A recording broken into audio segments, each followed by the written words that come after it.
verdade, porque quando eu fiz curso pela DESE, que é a Associação dos Diplomados da Escola Superior de Guerra, eu cursei exatamente ciclo de estudos de política e estratégia. E quando saí dessa casa para fazer um curso lá na Escola Superior de Guerra, no Rio, nós fizemos monografias e fomos também ter contatos com diplomatas, né? E eu tive a honra de fazer esse discurso para o então ministro Israel Vargas, em nome da escola, entregar a ele uma placa em agradecimento pela nossa recepção. A escola tem muitos diplomatas pela Escola Superior de Guerra aqui que podem auxiliar nesse trabalho da diplomacia visando a Copa do Mundo. Nós temos que fazer com que a coisa realmente venha a funcionar no sentido de alcançarmos os objetivos propostos para esse tempo. Muito bem. O abandono do aluno. Em realidade, isso ocorre. O aluno praticamente ele chega aqui e fica meio perdido. Né? A gente que já conhece, eu fui coordenador de curso, tanto aqui por algum tempo em Ouro Preto, a gente quando... Em Ouro Preto eu recebia, era obrigatório o coordenador receber os seus alunos, orientar de todas as formas, e lá cada professor recebia uma pasta. Né? Ele não tinha esse negócio, nós estamos nos organizando para a primeira semana de ensino, não. O aluno já sabia o que ele tinha que fazer, os docentes também. Não tinha essa semana de perdidos na noite aí, não. Ok? E a Rede Wise, nós temos profissionais especializados para resolver isso. Só que veja o seguinte, eu fiz uma proposição em relação aos técnicos administrativos.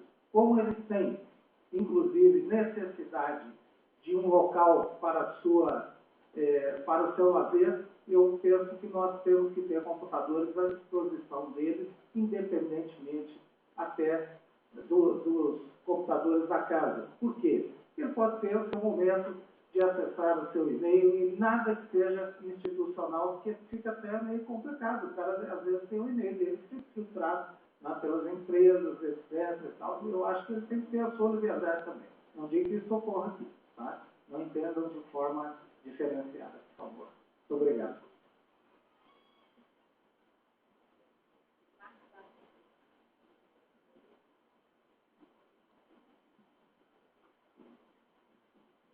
Eu entendo que a pergunta que cita o D, ela acaba caindo nas propostas dos senhores existentes da agência curricular de extensão. Eu acho que, com certeza, elas têm que ser incentivadas, a JIT, o Cefet, que quer ser uma instituição de ensino verticalizado, onde você tenha a Universidade Tecnológica, ou o Cefet, o ensino, a pesquisa e a extensão de maneira indissociada. É fundamental que a gente tenha a extensão bem estabelecida, com normas claras, regulamentadas e burocratizadas. Eu acho que é esse o caminho que a gente tem que correr atrás e estimular os professores para que esses projetos de extensão aconteçam. A extensão é um ganho enorme, tanto para a instituição quanto para o aluno que trabalha na instituição, porque dá uma visão extramuros, uma visão de sociedade para o aluno, que ele vai fora do Cefet, vai aplicar o conhecimento, vai ajudar uma comunidade a achar o seu caminho e volta com esse conhecimento para a instituição. Entendeu? É um ciclo que é fundamental, que a gente tem que estimular. Quanto ao abandono do aluno, eu imagino que o professor Ari estava falando a respeito da disciplina, né, que a gente já respondeu, a abordagem pedagógica, eu acho que é o caminho. Porque no caso... Sim, pois é. Porque no caso da assistência estudantil, a gente tem dado um apoio, eu acho, muito grande. A gente, eu digo a gestão atual, e pretendemos avançar nesse apoio. A compra dos livros didáticos, o restaurante, a isenção de taxas, matrículas, que não se paga mais, as taxas de diploma, taxas de certificados. Esse apoio tem sido dado de uma maneira muito intensa, de R$400 mil, passamos para 7 milhões de reais, o apoio que damos para a assistência estudantil. Então, esse apoio tem sido dado. Eu acho que a disciplina hoje, o local onde esses meninos podem ficar enquanto estão tendo aula, está incluído na disciplina, porque tudo tem a ver com o contexto. Eu acho que o que realmente está complicado, a gente vai trabalhar e vamos tentar avançar nesses outros apoios que a gente já O voto do estudante é regulamentado, eu acho que um terço vem historicamente, se for o caso de rever, tem que ser revisto pelos círculos, pelas esferas competentes, conselhos. Eu acho que muito falar que tem que ser igualitário, paritário é complicado, falar que tem que ser um terço politicamente é ruim, tem que ser, mas na realidade o aluno tem uma vida institucional mais curta, o número de estudantes é muito grande, então tem que ter uma barreira para que não haja uma polarização de seleção. Podemos rediscutir isso, o poder dele da comunidade, sem problema nenhum. O wireless está comprada, Campus 1, Campus 2, assinado com a GVC o contrato, os equipamentos já estão comprados, o DRI está configurando o acesso e instalando os pontos de replicagem, Campus 1 e Campus 2, está sendo configurado o banco de dados para cadastro e a partir de agosto todos os alunos farão o seu cadastro e imagino que agosto, setembro ela já estará liberada e acesso universal para toda a comunidade cepetiana. Professor Rogério, o vídeo.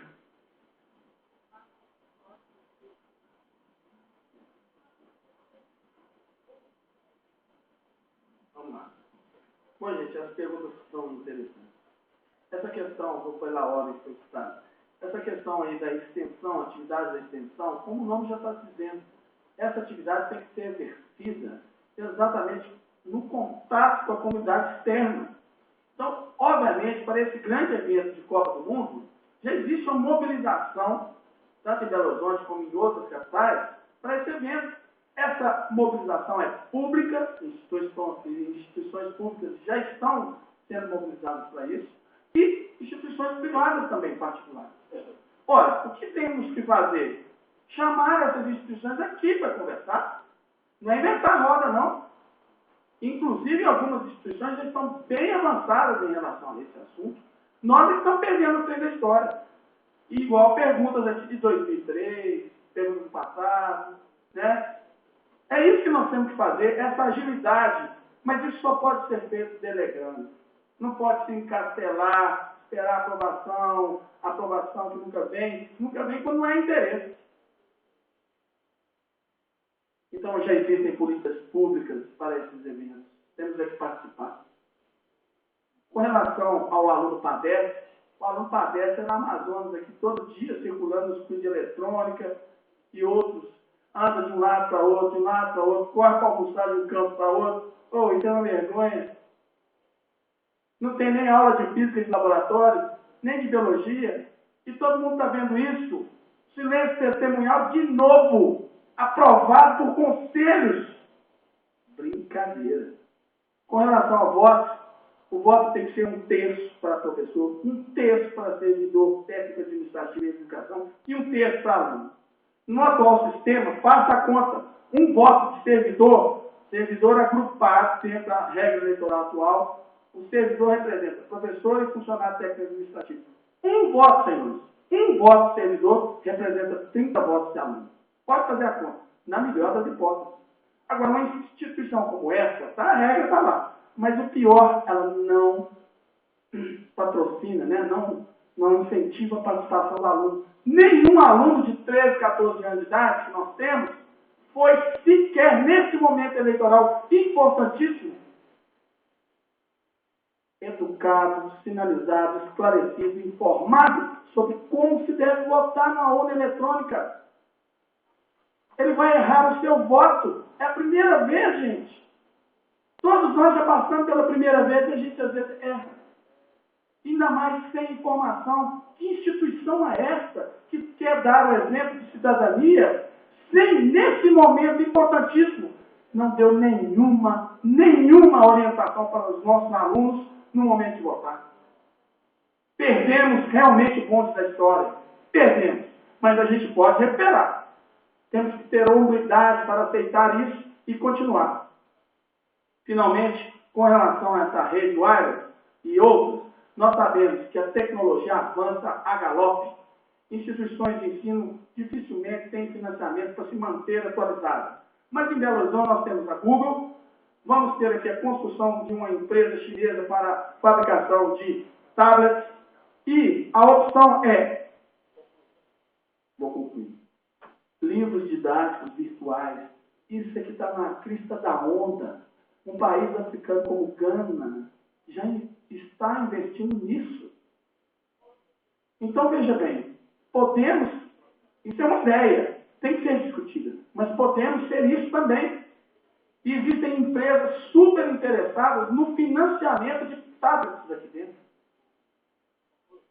de forma de uma licitação amplamente discutida. Vou concluir. Obrigado.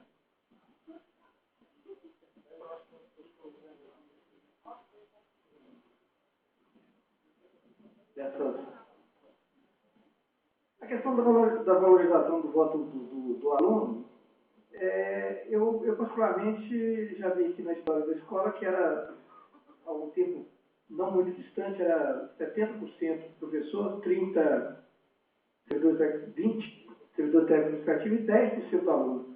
Eu acho que houve um avanço do ponto de vista democrático. Acho que hoje está aí, né, uma igualdade. Eu achei que houve um avanço muito grande na participação do aluno. Talvez seja muito interessante buscar o aluno para participar de decisões. Hoje tem mecanismo via web aí de democratizar decisões, de fazer consultas rápidas sobre questões que envolvem o aluno, que eu acho que uma democracia dinâmica ajudaria muito, né? Só a participação na eleição é pouca. Quanto à questão da extensão, em outros debates a gente tem falado, a extensão do CEPET-MG ela é a parte mais fragilizada desse tripé, ensino, pesquisa e extensão. E acreditamos que os nossos professores, os nossos servidores administrativos, mas os nossos alunos são muito pouco explorados nisso. Eles têm condição de ajudar muito a comunidade do entorno do campus a adquirir conhecimento e ter uma interação maior em diversas áreas. Eu acho que a extensão nossa é muito pouco explorada. Quanto à questão da rede, né, wireless, isso aí é uma das propostas nossas para o nosso projeto de gestão. Nós queremos realmente Viçosa, eu estudei Viçosa, fui recentemente, achei muito bacana. Qualquer lugar no campus, você chegou com um notebook, você tem acesso à rede de computadores de forma livre, e eu acho que o CEPET aí fica muito, o custo é muito pequeno. Né? A gente criar uma rede alternativa, que não é a rede acadêmica, para esse tipo de participação. E acho que nós temos que ir além, porque eu tenho um aluno com notebook, mas eu acho que seria muito interessante, nos espaços de permanência e convivência, o CEPET disponibilizar os computadores, talvez computadores mais antigos, que estão, né, só para o acesso à internet. Eu acho que seria muito, muito interessante. A pergunta do Ari, ela realmente é uma pergunta profunda, essa questão do abandono do aluno. Então, às vezes, eu já vi um trabalho aí, uma pesquisa, onde o pesquisador disfarçou de faxineiro, e a comunidade acadêmica, ninguém percebia o indivíduo. Era um pesquisador, quando ele estava fantasiado de pesquisador, ele era um reverência, mas quando ele estava ali de faxineiro, ninguém o notava. E o nosso aluno precisa ser mais notado. O nosso aluno realmente, a gente fala muito, tem muito discurso de que o aluno é o fim, é o mais importante, mas acaba que ele fica muito no final da fila das nossas prioridades. E eu acho que nós temos que descobrir um bom caminho, né, para realmente ter um olhar diferenciado para o nosso aluno. Nós temos que incorporar essa ideia, né, de fato, colocar no nosso coração, que o aluno é o nosso principal, é o motivo da nossa existência. Tá? Muito obrigado.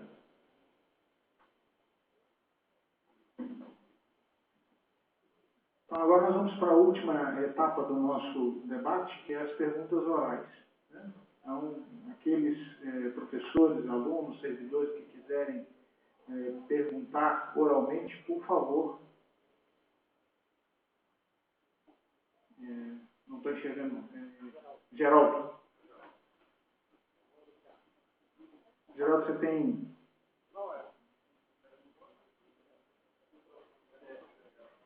Microfone aqui, ó.